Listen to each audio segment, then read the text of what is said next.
Netherlands जाने से पहले प्रधानमंत्री नरेंद्र मोदी यूएई गए थे। वहां के राष्ट्रपति शेख मोहम्मद बिन जायद अल नहयान से उन्होंने मुलाकात की और दोनों नेताओं की बातचीत के बाद भारत और यूएई के बीच स्ट्रैटेजिक डिफेंस पार्टनरशिप एग्रीमेंट भी साइन हुआ। इस समझौते के तहत भारत और UAE defence sector, cyber security, counter terrorism, innovation के क्षेत्र में मिलकर काम करेंगे। इसके अलावा यूएई भारत के स्ट्रैटेजिक पेट्रोलियम रिजर्व को बढ़ाने में भी मदद करेगा। ये स्ट्रैटेजिक रिजर्व मौजूदा संकट जैसी मुश्किलों में भारत के लिए मददगार साबित होगा। अब कैसे होगा वो आप समझिए। यूएई ने भारत को एलपीजी के लॉन्ग टर्म सप्लाई का वादा किया है। दोनों देशों के बीच एलपीजी सप्लाई का समझौता हुआ। यूएई ने भारत में $5 बिलियन के इन्वेस्टमेंट का भी ऐलान किया। और इससे ज्यादा महत्वपूर्ण बात तो यह है जो एनर्जी सिक्योरिटी को लेकर डील हुई। इसमें सबसे ज्यादा अहम है स्ट्रैटेजिक पेट्रोलियम रिजर्व को बढ़ाने को लेकर। आखिर ये पेट्रोलियम स्ट्रैटेजिक रिजर्व होता क्या है, ये आपको पहले बता दें कि जब युद्ध की परिस्थिति होती है, कोई नेचुरल कैलामिटी होती है, ऐसी परिस्थिति में क्रूड ऑयल का एक विशाल भूमिगत भंडार जो दूसरे देश से कम कीमत पर खरीदकर स्टोर किया जाता है, इसे आप स्ट्रैटेजिक ऑयल रिजर्व कह सकते हैं। जैसे कि इमरजेंसी सिचुएशन में इसका इस्तेमाल किया जा सके और अंतर्राष्ट्रीय संकट के समय भी तेल की सप्लाई बिना किसी रुकावट के जारी रहे।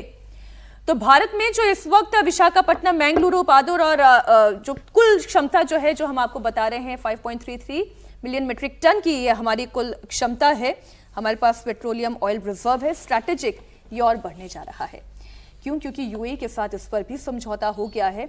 और ये इंटरेस्टिंग इसलिए विजय जी कि ये डील इतनी महत्वपूर्ण है कि यूएई अपना तेल जो है वो भारत में रखेगा स्ट्रैटेजिक रिजर्व के तौर पर। भारत इसे इस्तेमाल कर सकता है जब उसे जरूरत पड़ती है। इतना ही नहीं, इसके रख रखाव, इसको क्योंकि हमारे पास रखा जा रहा है तो इसका मेंटेनेंस सब कुछ यूएई ही वहन करेगा, इसका खर्च। ये जो स्ट्रेटेजिक पार्टनरशिप हुई, कल भी हम लोग चर्चा कर रहे थे यूएई को लेकर। भारत और यूएई के रिश्ते पर बड़ा काम हुआ है और एक विश्वास है। और ये जो आप स्ट्रेटेजिक ऑयल रिजर्व की बात कर रहे हैं, स्ट्रेटेजिक ऑयल रिजर्व हमारा कितना है वो सब है, लेकिन जो यूएई ने अपना तेल स्ट्रेटेजिक रिजर्व के तौर पर भारत में रखना, ये विश्वास को बताता है। ये ट्रस्ट की बात है। मतलब इसको दूसरे तरीके से हम लोग कितना कर रहे हैं, वो कितना कर रहे हैं, एलपीजी कितना बेच रहे हैं, लेकिन आप अपना रिजर्व आपके यहाँ पर रख रहे हो। और ये उस समय महत्वपूर्ण है जब आप यदि दुनिया में देखें तो अभी जैसे प्रधानमंत्री जी ने 2-4 दिन पहले जिक्र किया गोल्ड को लेकर जी। तो गोल्ड को लेकर क्या हुआ, पूरी दुनिया में गोल्ड का ज़्यादातर रिजर्व यूएस में रखा जाता है। दुनिया भर के देशों का अभी तक ऐसा हो रहा था कि दुनिया भर के देशों का गोल्ड रिजर्व और डॉलर्स मोटे तौर पे यूएस में ज़्यादातर रखा जा रहा। और अब दुनिया भर के देश, भारत समेत, चाइना, भारत और जो देश हैं, रशिया, उन्होंने वहाँ से अपना रिजर्व, गोल्ड का रिजर्व वापस अपने यहाँ ले लिया। तो ये ट्रस्ट डेफिसिट है।